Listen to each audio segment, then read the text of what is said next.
catabolism part of it, so breaking the sugar. And then we left off and we kind of ran through really quick talking about building stuff, so anabolic reactions. So one mechanism that we want to focus on in this class is a little bit more in detail is gluconeogenesis. So that's actually taking simpler parts and then actually building sugar. Okay, so we can get that. Our source can be lactate. So you can take lactate, convert that into pyruvate. Amino acids are carbons, so they can be broke. If we break a protein, we can go from that carbon structure into the 6-carbon glucose as well.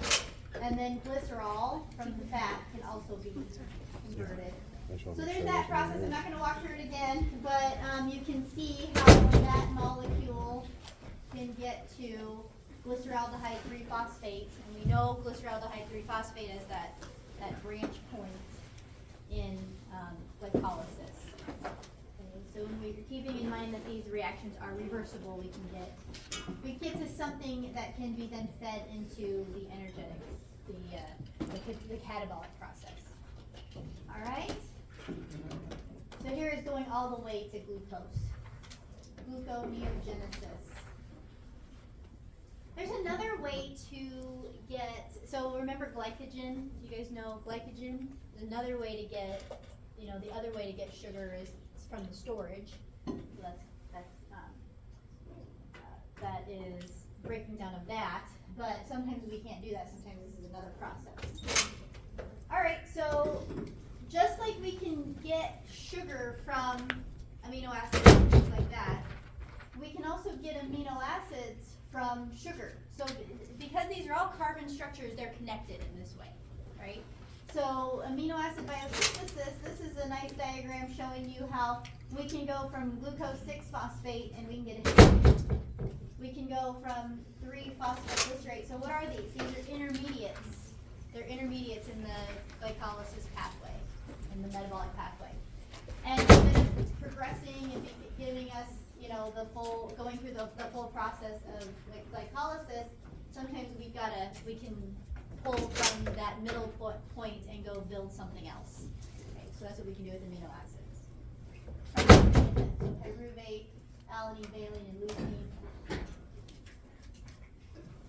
All right, building nucleotides.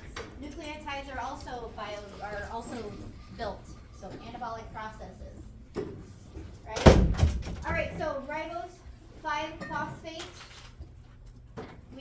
What do we have to do to build a nucleotide? We have the nucleotide, the nitrogenous base, and the phosphate. Right? Okay. So we can get UMP, CMP, AMP from if we just have the ribose 5-phosphate. We can change it. How do we do it? By reacting with things in the cell. All right? So the take-home message is just to know that these things can be built and where they can come from, and also that these organic structures are connected in this way, that we can get these things. All right.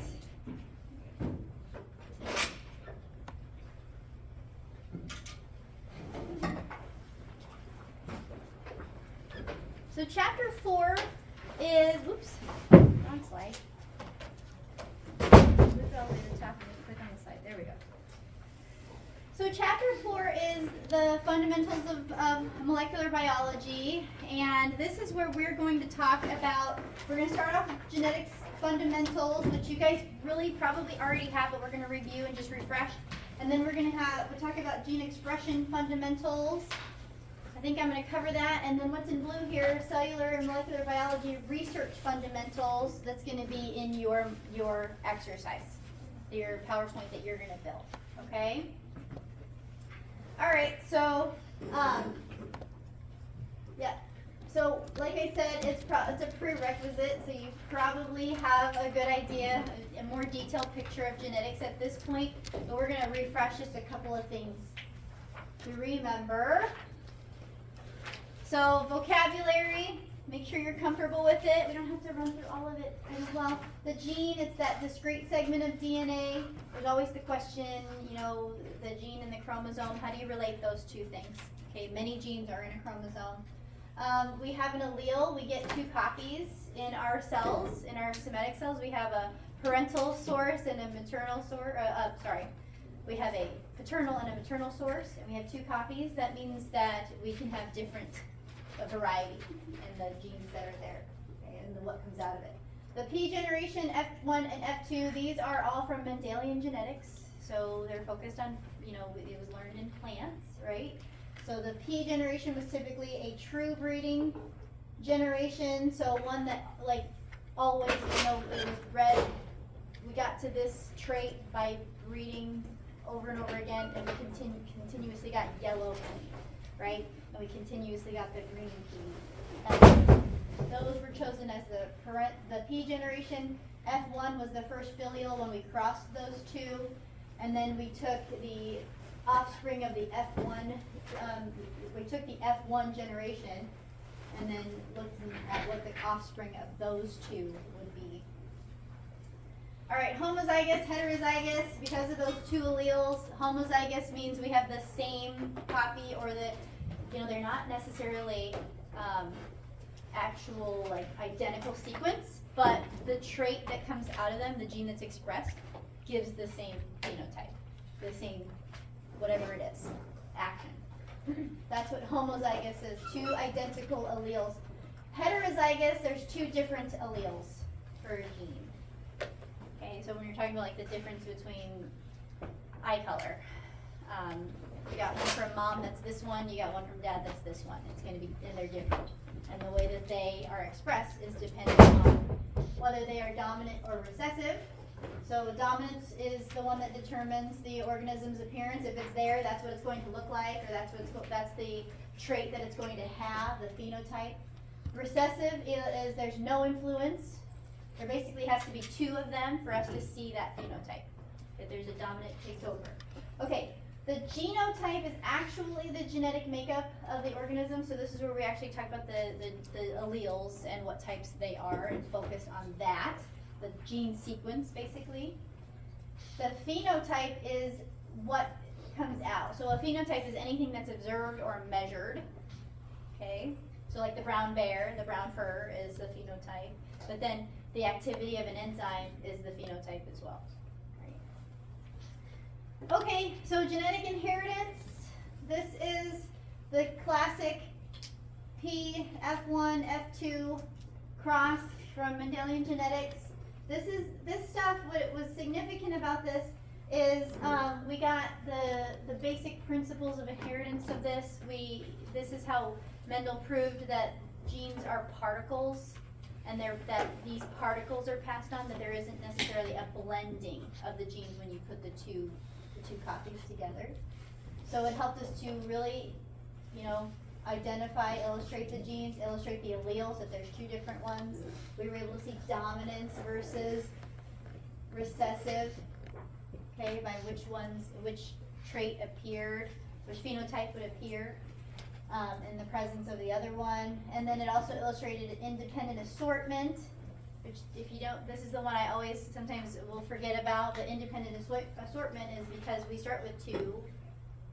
Actually, we have a better picture of this. We start with 2, and then when we're making gametes through meiosis, we end up with they get separated.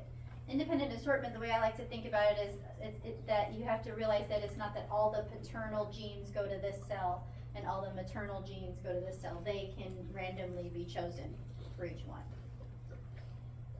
All right, so here's the look at that. So most plants and animal cells are diploid because they have 2 copies of each chromosome. And when they go through, when we form germ cells or gametes, the process of division is meiosis, and we go from a diploid cell to a haploid cell because first we separate the copies, and then we separate first we separate, I'm tripping over myself because I'm trying to go too fast, but we end up getting only 1 allele of each gene, of each chromosome in the gamete cell. And then these have to come together to give us the unique combination of genes that define this new individual right here. Okay. Okay. Independent assortment, here's a nice diagram of that.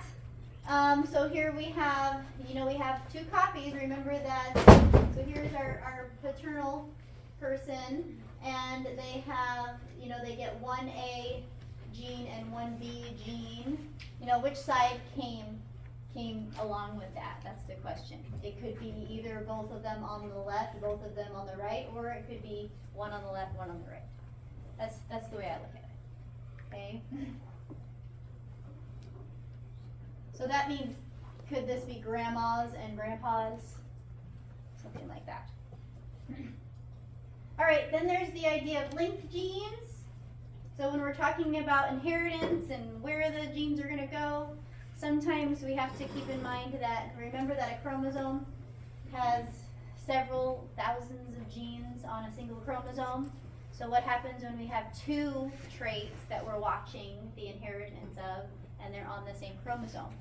That means that they're going to be passed down together because they're on the same chromosome. That they're likely to be passed down together.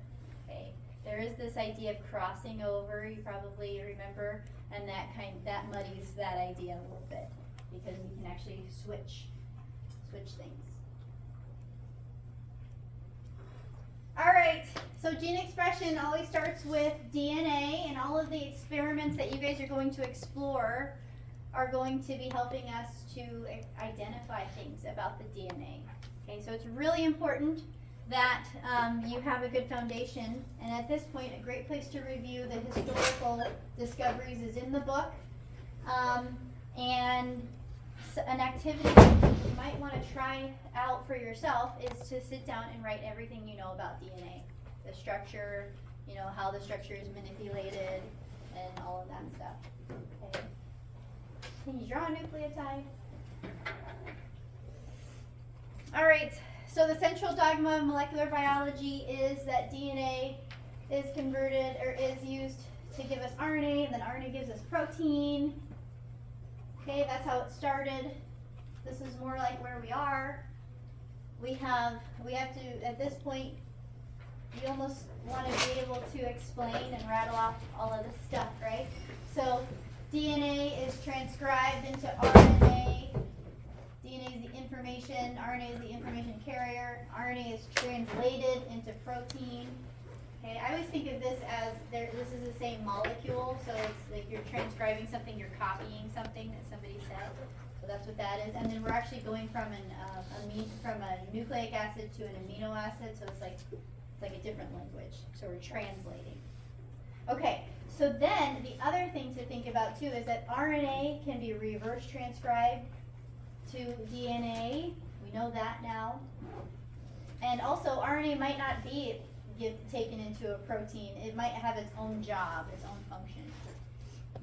All right, and then these are the machines that do this. So RNA polymerase is what reads DNA, builds RNA. Ribosomes are what read RNA and catalyze the reaction to build proteins, to build amino acid peptides. Okay, here's that process of transcription and translation. So we have to open up the DNA sequence. RNA polymerase reads, and we synthesize a new strand by hydrogen bonding to complementary sequence on the DNA strand. We synthesize RNA by reading and choosing through hydrogen bonding of the complement bases.